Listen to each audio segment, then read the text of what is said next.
بسم الله الرحمن الرحیم. اسم د معنی په لحاظ سره د دوه قسمه دي.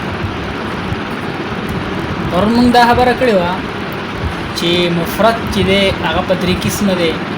هغې ته دویم کلمه مو اسم فعل حرف، یعنې کلمه په درې قسمه وه: اسم فعل او حرف. په هغې کې ولنې اسم و د هغې تعریف هم شوی او اوس د اسم اقسام.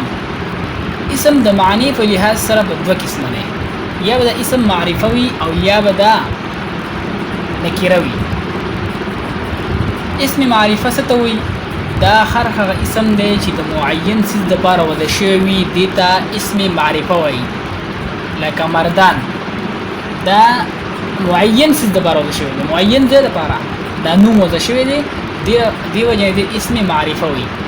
اسم نکره لکه مدرسه. کومه مدرسه؟ مراد دا غیر معین ده، هرې مدرسې ته شامل دی. پته نه لګي چې دا کومه مدرسې ته شامل دی. تعلیم القرآن ته دی، که ترجمان القرآن ته دی، که تفهیم القرآن ته دی، کوم مدرسه مراد دی؟ نو دا سره غیر معین څیز دپاره وضع شوی دی، نو دې وجې نه دې ته اسم نکره دی.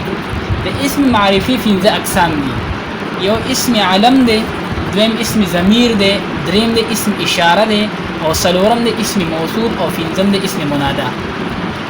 یا دا اسم علم د دې اسم ضمیر هم اقسام دي، اشاره هم اقسام دي، اسم موصول هم اقسام شته، او د اسم منادا هم.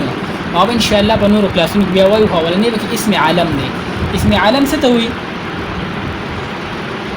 چې دا هر هغه اسم دی چې د یو شخص د پہچان دپاره د علامت کار ورکوي، چې د یو شخص د علامت او د یو شخص د پیژندلو د علامت یو کار ورکوي. معنی دا ده چې په هغې سره یو کس پیژندلی شي. اسم علم چې دی دا په پنځه قسمه دی: یو غرب دی، یو خطاب دی، یو لقب دی، یو کنیت دی، یو تخلص دی. غرب څه ته وایي؟ چې یو لفظ د پیار، یعنې د محبت او د حقارت د سپکوالي د وجې نه یو کس باندې مشهور شي، لکه کاکا، ګوګا. معنا ډېر شي الفاظ چې هغه یا د پیار د وجې نه، یا د محبت یا د حقارت د وجې نه هغه مشهور شي. دویم دی خطاب. خطاب څه ته وایي؟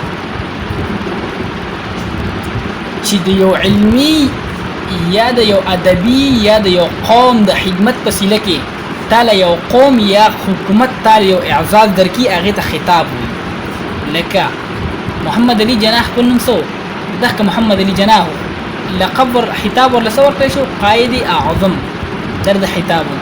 دا شان سر سید احمد خان، دا سر څه شي؟ دا خطاب دی. دا شان حکیم الامت، دا علامه اقبال خطاب دی، یعنې دا د قوم ورکړی و چې هغه څه و؟ دا علامه اقبال خطاب دی.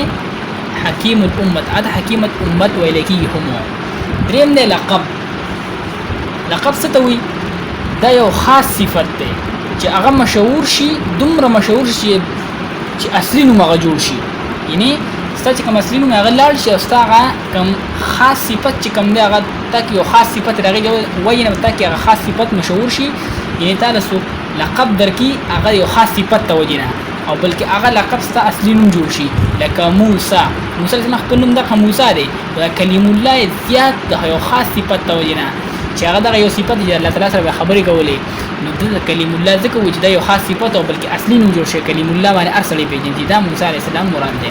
دغه شان اسماعیل خپل نوم اسماعیل دی، خو ذبیح الله باندې دا لقب دی چې هغه یو اصلي نوم جوړ شوی دی. دغه شان ابراهیم علیه السلام چې هغه لقب دی خلیل الله. څلورم دی کنیت. کنیت څه ته وایي؟ چې د پلار یا د مور یا د زوی یا د لور د نسبت ته وجې نه هغه ته کېښودلی شي هغه نوم.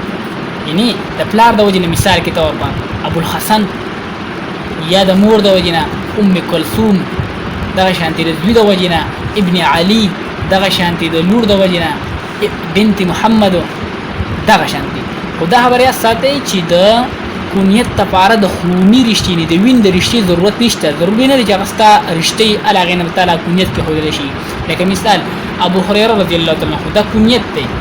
ابو دا هلته کې پیشوګانو ته وایي، او پیشو د ابو هریره رضی الله تعالی عنه خو د خپل نوم عبدالرحمن و. د عبدالرحمن رضی الله تعالی عنه نه خپل د هغې پیشو سره خوني رشته خو نه وه، خو بلکې دا رسول الله صلی الله علیه وسلم هغه له یخی و، دا کنیت هغه له ورکړی و. د دې وجې نه په کونیت کې د خونی رشتې ضرورت نشته.